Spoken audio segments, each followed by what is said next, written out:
এই যে মুড়ো ঝাঁটা নিয়ে এসেছি, এই ঝাঁটা দিয়ে এবার বরণ করব। আজকে তোমাকেও বিদায় করব আর তোমার নতুন বউকেও বিদায় করব এই ঝাঁটা দিয়ে মেরে। এত বড় সাহস! ড্যাং ড্যাং ড্যাং ড্যাং করতে করতে বিয়ে করে নিয়ে এসছো। তোমার সারা জীবনের মতো বিয়ের স্বপ্ন ঘুচিয়ে দেবো।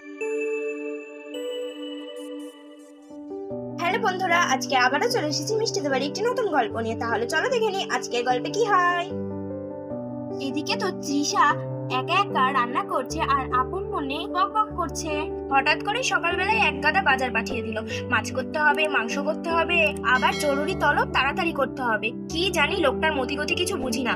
উঠলো বাই তো কটক যায়। একা হাতে এতগুলো রান্না তাড়াতাড়ি করা সম্ভব? আমি কি মেশিন নাকি? একটু যদি এই কথাগুলো বুঝতো লোকটা। এত বড় সংসার, সব দায় যেন আমার। সবার ফরমান মেটাতে মেটাতে আমি নিজের দিকে তাকাতেই ভুলে যাই। বিয়ের আগে কি সুন্দর নাই দেখতেছিলাম আমি, আর এখন ঝিঝা করে পরিণত হয়ে গেছি। গায়ের রংটা একেবারে কেমন হয়ে গেছে।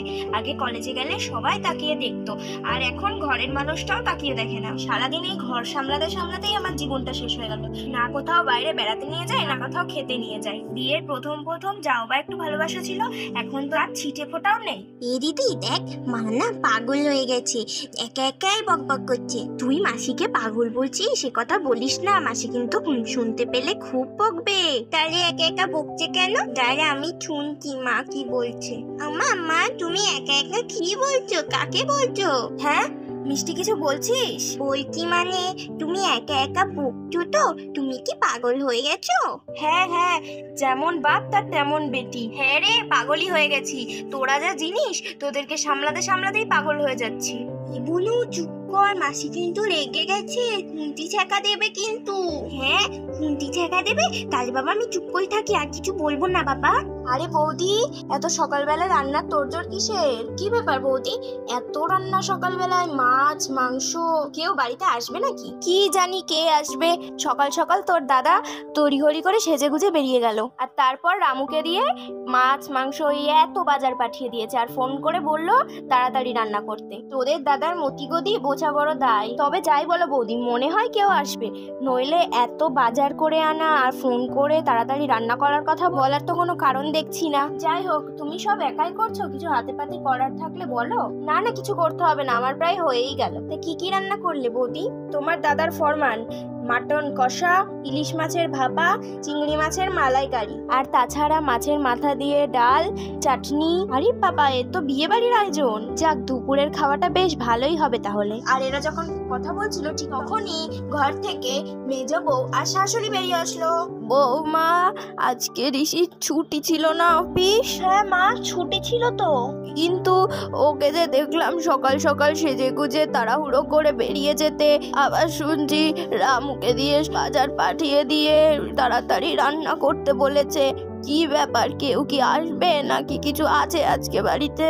না মা, কেউ আসবে কিনা আমিও জানি না, ও কিছু আমাকে বলেনি। কিছু জানে না জানো, নাটক। সকাল সকাল এত রান্নার পসার নিয়ে বসেছে, আমরা যেন ঘাসে মুখ দিয়ে চলি, কিছুই বুঝি না। ঠিক বাপের বাড়ি থেকে কোনো লোকজন আসবে, সেই জন্যই তো এত রান্না। আচ্ছা দিদি, সত্যি তুমি জানো না নাকি বলতে চাইছো না? বলতে চাইছি না মানে, আরে কেউ যদি আসতো, যদি জানতাম তাহলে তোদের বলবো না কেন? না মানে আমি আবার ভাবলাম এত রান্না বান্না হচ্ছে, নিশ্চয়ই তোমার বাপের বাড়ি থেকে লোকজন আসবে।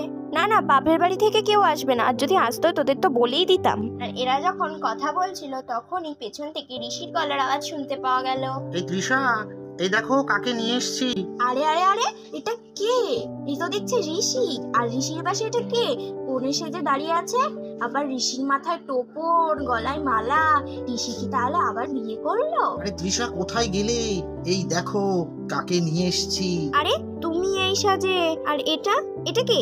নতুন কনের সাজে, এটা আবার কার বউ? এটা এটা কার বউ? আরে এটা আমার বউ গো, আমার বউ।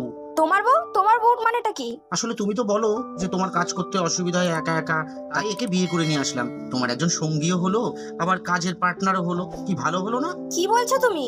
হাই আমার পোড়া কপাল, এই লোকটা বলে কি? আরে তুমি ইয়ার্কি মেরো না, সত্যি কথা বলো। আরে ইয়ার্কি মারবো কেন?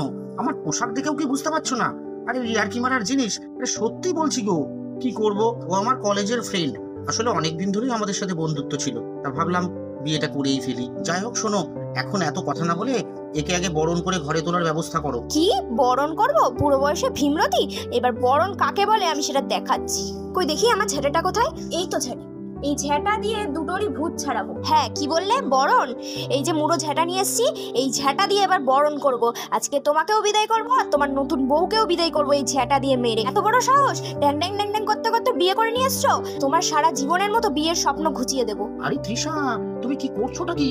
আরে ও আমার বিবাহিত বউ, তোমার সতীন, তুমি ওকে মেরো না, ঝাঁটা তুলছো, কি লজ্জার ব্যাপার বলো তো। চুপ করো তুমি। তোমার বিবাহিত বউয়ের নিকুচি করেছে, আজকে তোমারও হবে, তোমার বিবাহিত বউয়েরও হবে। দিদি দেখ, বাড়িতে তো ঝড় উঠে গেছে। বাবা তো একটা নতুন মা নিয়ে এসছে। দেখ দেখ, মা তো রেগে গিয়ে ওদের দুজনকে ঝেঁটা পিটা করছে। হ্যাঁ রে বোনু, তুই বেশি কথা বলিস না, তাহলে তোকেও মাসি মারবে। না বাবা, আমি বেশি কথা বলবো না, তাহলে আমিও শান্তিং খাবো। তাহলে বন্ধুরা, তোমরা তো দেখতেই পেলে যে বাবা একটা নতুন মাকে বিয়ে করে এনেছে, আর তার জন্য মা কত রেগে গিয়েছে আর ঝাঁটা নিয়ে তাড়া করেছে। তাহলে এরপরে কি হবে তা জানতে কিন্তু পরের ভিডিওটা দেখতে কেউ মিস করো না। পরের ভিডিওটায় কিন্তু আরো মজা হবে। আর বন্ধুরা, তোমাদের যদি আমাকে আর আমার পরিবারকে ভালো লাগে তাহলে প্লিজ আমার চ্যানেলটিকে সাবস্ক্রাইব করে দিও আর আমার ভিডিওটাকে একটা লাইক করে দিও। আজকের মতো এখানেই বিদায় নিচ্ছি।